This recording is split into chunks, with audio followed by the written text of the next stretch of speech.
نحمده ونستعينه ونستغفره ونؤمن به ونتوكل عليه ونعوذ بالله من شرور أنفسنا ومن سيئات أعمالنا من يهد الله فلا مضل له ومن يضلل فلا هادي له ونشهد أن لا إله إلا الله وحده ولا شريك له ونشهد أن محمدا عبده ورسوله أما بعد فأعوذ بالله من الشيطان الرجيم بسم الله الرحمن الرحيم ألم نشرح لك صدرك صدق الله العلي العظيم ونحن على ذلك لمن الشاهدين والشاکرین والحمد للہ رب العالمین۔ محترم حضرات، آئیے سب سے پہلے ہم اور آپ مل کر بارگاہ رسالت مآب میں درود و سلام کا نذرانہ پیش کریں اور پڑھیں اللہم صلی علی سیدنا مولانا محمد وعلی آلہ وصحبہ وبارک وسلم صلاۃ و سلام علیک یا رسول اللہ صلی اللہ تعالی علیہ وآلہ وسلم۔ محترم حضرات، پچھلے جمعہ کو میں نے بتایا تھا کہ سیدہ حلیمہ رضی اللہ تعالیٰ عنہ کی بکری جب گم ہو گئی تو حضور صلی اللہ علیہ وسلم حضرت حلیمہ کو اور اپنے بھائی حضرت عبداللہ کو لے کر جنگل میں گئے اور اس شیر سے بکری واپس دلائی اور واپس اپنے گھر تشریف لائے۔ اس کے بعد اب میرے آقا صلی اللہ علیہ وسلم روزانہ اپنے بھائی عبداللہ کے ساتھ جنگل میں بکریاں چرانے جانے لگے، اور آج میں جو واقعہ آپ کو بیان کرنے والا ہوں وہ شق صدر کا واقعہ ہے کہ جس میں آپ صلی اللہ علیہ وسلم کا سینہ مبارک چاک کیا گیا تھا۔ تو جب شیر سے بکریاں واپس دلا کر میرے آقا آئے، اس کے بعد ہر روز آپ صلی اللہ علیہ وسلم جنگل میں بکریاں چرانے تشریف لے جاتے اپنے بھائی کے ساتھ، اور سیدہ حلیمہ فرماتی ہیں کہ ایک دن محمد عربی صلی اللہ علیہ وسلم اپنے بھائی عبداللہ کے ساتھ بکریاں چرانے جنگل میں تشریف لے گئے۔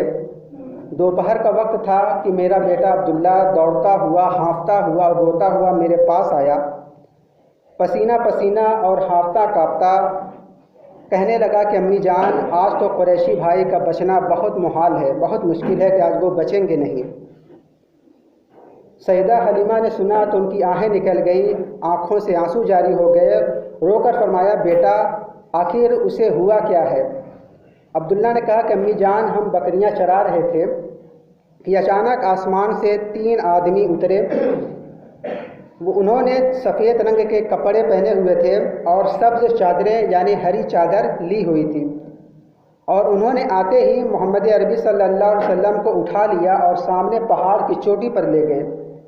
وہاں لے جا کر ہمارے قریشی بھائی کو لٹا کر چھری سے پیٹ یعنی سینہ سے لے کر پیٹ چاک کر دیا۔ وہ ابھی تک وہی ہے کہ میں دوڑتا دوڑتا آپ کے پاس آپ کو یہ بتانے آیا ہوں۔ سیدہ حلیمہ نے جب یہ بات سنی تو اپنے شوہر کو لے کر اس پہاڑ کی طرف بھاگی جس پہاڑ کا پتہ حضرت عبداللہ نے بتایا تھا۔ جب سیدہ حلیمہ اپنے شوہر کو لے کر اس جنگل میں اس پہاڑ کے قریب پہنچی تو کیا دیکھا کہ جان کائنات سید المرسلین شفیع المذنبین صلی اللہ علیہ وسلم بڑے سکون کے ساتھ، بڑے وقار کے ساتھ پہاڑ پر تشریف فرما ہے اور ٹکٹکی باندھے آسمان کی طرف دیکھ رہے ہیں، اور ہونٹوں پر تبسم کھل رہا ہے، اور چہرے سے نور کی شعاعیں نکل کر آسمان دنیا کو منور کر رہی ہیں۔ سیدہ حلیمہ فرماتی ہیں کہ جب میں نے نبی کریم صلی اللہ علیہ وسلم کو بالکل ٹھیک دیکھا تو میری جان میں جان آئی۔ میں نے آگے بڑھ کر آپ کو بوسے دینا شروع کیا، آپ کو چومنا شروع کیا، اور کہا کہ اے ساری کائنات سے بڑھ کر عظمت والے، شان والے، تیرے قدموں پر ہم قربان ہو جائیں، تمہارا کیا حال ہے؟ اور تمہیں کسی نے کوئی تکلیف تو نہیں پہنچائی؟ اور تیرا پیٹ کس نے چیرا؟ بیٹا بتا۔ سرکار مدینہ صلی اللہ علیہ وسلم مسکرا رہے ہیں اور کہا کہ امی جان آپ گھبرائیں نہیں، پریشان نہ ہوں، الحمدللہ میں بالکل خیریت سے ہوں، دیکھیں مجھے کچھ بھی تو نہیں ہوا ہے۔ عرض کی بیٹا اب تو تم خیریت سے ہو، جو واقعہ پہلے ہو چکا ہے اس کے بارے میں تو بتاؤ۔ سرکار صلی اللہ علیہ وسلم مسکرا پڑے، فرمایا امی جان، میں اپنے بھائی کے ساتھ جنگل میں بکریاں چرا رہا تھا کہ اچانک آسمان سے 3 آدمی اترے۔ ان کے پاس ایک سونے کا تشت تھا، یعنی ایک ٹرے تھا جو برف سے بھرا ہوا تھا۔ انہوں نے مجھے اٹھایا،